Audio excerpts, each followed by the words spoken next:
তারা জেল থেকে ছাড়া পাচ্ছে, কাঁদছে, তাদেরকে জড়িয়ে ধরছে তাদের সন্তানরা। আপনাদের মনে হয় এরা সবাই অসহায়ের মতো সেদিন হাহাকার করছিল অফিসারদের মৃত্যু দেখে? আসসালামু আলাইকুম, আমার নাম বুশরা।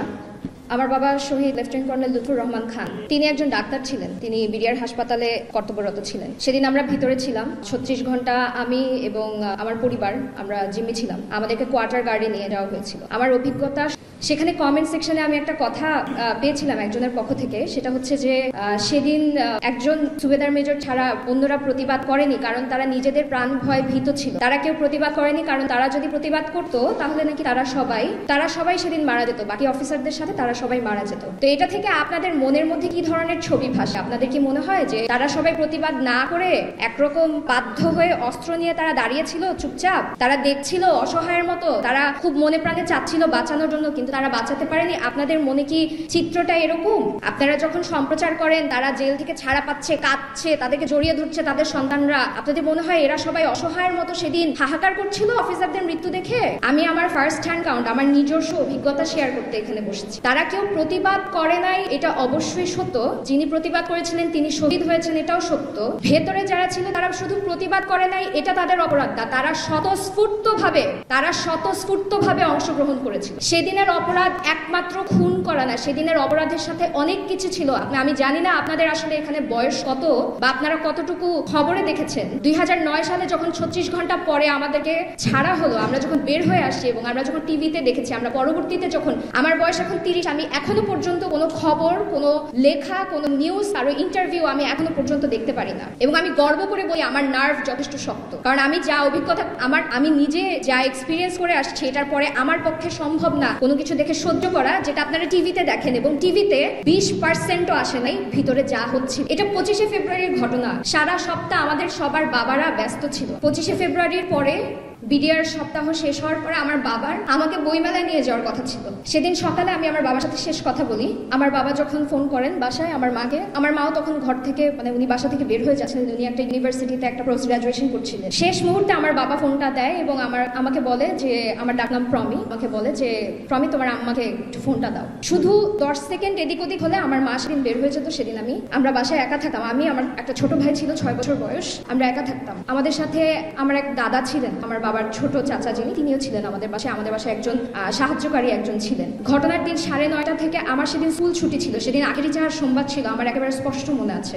আমাদের যে বিল্ডিংটা ছিল, যে বাসাটায় আমরা ছিলাম, তার পাশে ছিল একটা মাঠ এবং ঠিক তার পাশে ছিল হচ্ছে ডিজি বাংলো। যখন গোলাগুলি শুরু হয় আমরা তখনও বুঝি নেই, কারণ আমরা যেহেতু মিলিটারি পরিবারের সন্তান, আমরা অনেক মহড়া দেখে, অনেক কিছু দেখে আমরা বড় হই, যেখানে প্লেন যায়, উপর থেকে গুলির আওয়াজ হয়, এক্সারসাইজ হয়। আমরা কিন্তু ছোট থেকে গুলির আওয়াজ শুনে খুব একটা বিচলিত হতাম না, কারণ আমরা এই এনভায়রনমেন্টে বা এই পরিবেশে বড় হয়ে আমরা এভাবেই ইউজ। সেদিন যে আসলে গুলিটা যে অ্যাকচুয়াল গুলি ছিল এটা আমরা কেউ বুঝতেই পারি নাই। এবং যখন আমরা বুঝতে পেরেছিলাম, আমরা তখন ধারণাও করতে পারি নাই যে আমাদের নিজেদের দেশের মানুষ না, শুধু যাদেরকে আমরা ভরসা করি আমাদের সুরক্ষার জন্য, যাদেরকে আমরা ভরসা করি আমাদের প্রোটেকশনের জন্য, তারাই এসে আমাদেরকে অ্যাটাক করছে। তখন একটা কথা খুব বলা হতো, রক্ষক যখন ভক্ষক। আমরা এটা বুঝতে পেরেছি। আপনারা ভাববেন, ও আচ্ছা আমার বাবা মারা গেছে, এটা আমার একটা পার্সোনাল ট্র্যাজেডি, আমাদের এটা খুব ব্যক্তিগত একটা কোনো ব্যাপার না। এটার সাথে যে কতখানি বিট্রেয়াল জড়িয়ে আছে এটা আপনারা হয়তো কোনোদিনই অনুধাবন করতে পারবেন। আমরা যখন বুঝতে পারি যে আসলে গোলাগুলি হচ্ছে, আমার মনে আছে আমার মা আমার বাবাকে ফোন করে চিৎকার করে কাঁদছে আর বলছে, লুৎফুর আমাদেরকে বাঁচাও, আমার ছোট ছোট বাচ্চা, আমি জানি না কোথা থেকে কারা অ্যাটাক করতে। আমার বাবা তখনও পর্যন্ত আমার মাকে সান্ত্বনা দিয়ে বলে যাচ্ছে যে কিছু হবে না, তুমি দরজা জানালা আটকায় বসে থাকো, কেউ আসলে দরজা খুলো না।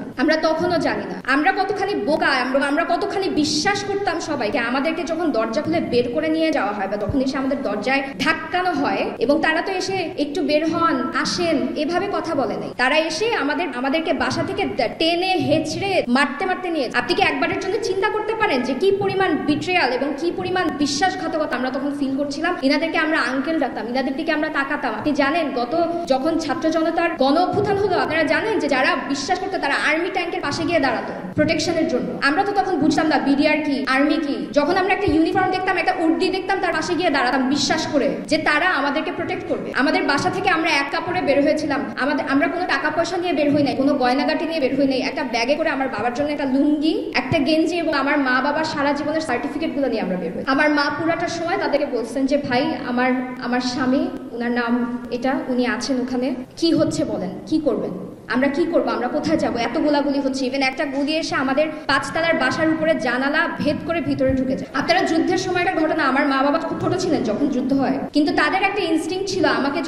আমি যখন বের হই, আমার 14 বছর বয়স, আমি ছোট একটা মেয়ে, আমার মা সবার আগে যে কাজটা করে সেটা হচ্ছে বিশাল একটা ওড়না দিয়ে আমাকে আপাদমস্তক জড়িয়ে ফেলে বাসা থেকে বের হওয়ার সময়। আমরা যখন কোয়ার্টার গার্ডে যাই, আমরা যখন রাস্তায়, আমরা ঠিক বিল্ডিং এর নিচে যখন নামি, একটা সৈনিক, একজন বিডিআর জওয়ান, তিনি এসে আমার মায়ের বুকের মাঝখানে বন্দুকের নল ঠেকান এবং আমি আর আমার ছোট ভাই আমার মায়ের পা জড়িয়ে ধরি। উনার পা ধরে আমরা বলি যে আঙ্কেল আমার মাকে কিছু করেন না, আমরা কিছু জানি না, আমরা কিছু করি নাই। আমার মা চিৎকার করে বলতে থাকে আমার বাচ্চাগুলো ছোট, আমার স্বামী ডাক্তার, আপনারা আমাদেরকে প্রাণে ভিক্ষা করেন। আমরা ভিক্ষা করতাম। আপনারা জানেন কি ধরনের ভাষা, তাদের বডি ল্যাঙ্গুয়েজ কেমন ছিল। তারা কোনো অপরাধ বোধে ভুগে আমাদের কিছু করার নাই দেখে আমরা এখানে বন্দুক হাতে নিয়ে দাঁড়িয়ে আছি। ইট ওয়াজ নট লাইক দ্যাট। আমাদের শিক্ষা এবং আমাদের আপব্রিঙ্গিং এর জন্য আপনাদেরকে আমি ঠিক সেই কথাগুলো উচ্চারণ করে বলতে পারছি। বলতে পারলে আপনারা হয়তো শুনতে পেতেন কি ধরনের অবর্গীয় গালি থাকে, কত কিছুর বাচ্চা বলে গালি দেওয়া হচ্ছে। এই মানুষগুলো কিন্তু আমাদেরকে চেনেও না, আমরাও তাদেরকে চিনি। উনারা যদি নিরপরাধ ছিলেন সেদিন, উনারা উনাদের এত দম্ভ, উনারা সবাই নিরপরাধ, কেউ কিছু করেন, তাহলে সেদিন মুখ ঢেকে আসছিলেন কেন আমাদেরকে? উনারা সেদিন থেকে প্রচার করতে চান যে আমরা সবাই অপরাধী, আমাদের বাবারা খারাপ। আমাদের বাবারা তো মুখ লুকায় কোথাও পালায় নাই। সেখানে তো তারা গুলি খেয়ে মারা গেছে, তারা তো নিজেদের র্যাঙ্ক খুলে ফেলে নাই, তারা তো নিজেদের ইউনিফর্ম খুলে ফেলে নাই, তারা তো তাদের র্যাঙ্ক ব্যাজ নেম প্লেট খুলে মুখে গামছা পেঁচায় নাই। তো যারা এত নিরপরাধ আজকে আপনারা বলে বেড়াচ্ছেন, প্রচার করে বেড়াচ্ছেন, যারা এত নিরপরাধ, যাদের এত বিবেক, তারা সেদিন মুখ ঢেকে আমাদেরকে মারতে আসছিল। আমরা যখন কোয়ার্টার গার্ডে যাই, আমরা ভয়াবহ উগ্রতা দেখি। আমাদেরকে যে মারতে নিয়ে যায়, এটা নিয়ে তাদের উল্লাসের শেষ ছিল না। কি শত্রুতা ছিল তাদের সাথে আমাদের? না তারা আমাদের সাথে কোনোদিনও বসে এক কাপ চা খাইছে, না আমরা খাইছি, না তাদের সাথে আমাদের কোনো বাকবিতণ্ডা হয়েছিল। হ্যাঁ, হতে পারে কারো এজেন্ডা ছিল, কেউ হুজুকে কাজটা করেছে। আমাদেরকে যখন কোয়ার্টার গার্ডে নিয়ে যাওয়া হয়, আমাদেরকে একটা রুমে প্রায় 70 থেকে 80 জন মানুষ আমরা ভিতরে ছিলাম। এবং যেহেতু ভিতরে আরো অনেক মানুষ ছিল, আমাদেরকে শুধুমাত্র ঢাকা দিয়ে ঢোকানোর জন্য আমাকে পর্যন্ত তারা মাথার পিছনে বন্দুকের বাট দিয়ে মারা হয়। আমি পিছনে লাথি খাই, বুটের লাথি খাই।